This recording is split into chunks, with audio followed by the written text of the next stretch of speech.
शिवसेनेचे नेते रामदास कदम यांनी सार्वजनिक बांधकाम मंत्री रवींद्र चव्हाणांच्या राजीनाम्याची मागणी केली।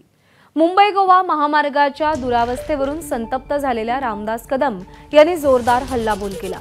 रामाचा वनवास 14 वर्षात संपला, कोकणवासियांचा कधी संपणार असा सवाल विचारला। त्यावर आता रवींद्र चव्हाण यांची प्रतिक्रिया समोर आली आहे। आज रक्षाबंधन असल्याने अशा लोकांच्या स्टेटमेंटवर बोलणं योग्य नाही असं रवींद्र चव्हाण म्हणाले। फक्त चमकेगिरी करण्यापेक्षा, शायनिंग मागण्यापेक्षा खऱ्या अर्थानं काम झालं पाहिजे। तिथे अजून अनेक पूल झाले नाहीत, अनेक ब्रिजेस झाले नाहीत। जे एका बाजूला रस्ता आहे त्याच्यामध्ये खड्ड्यामय सगळे रस्ते आहेत, रस्ताच नाही आहे अशी अवस्था आहे। तर नुसती पाहणी नको कशासाठी? खरं तर त्यांचा राजीनामा आमच्या देवेंद्र फडणवीस साहेबांनी घ्यायला पाहिजे। कुचकामी मंत्री आहे, मी डायरेक्ट सांगतोय आज युती असताना देखील, कारण कोकणवासियांचे हाल आम्हाला बघत नाही। कोकणाची माणसं आम्हाला जाब विचारतायत, रामदास भाई तुम्ही काय करताय? युतीमध्ये रामदास कदम यांनी देखील युती असताना देखील घरचा आयोग दिला। ही बातमी तुम्ही आता देणार मला जी कल्पना आहे, पण माझा नाईलाज आहे त्याला।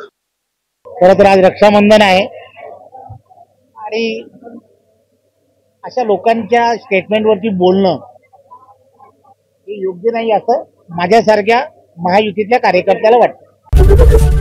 एबीपी माझा, उघडा डोळे बघा नीट।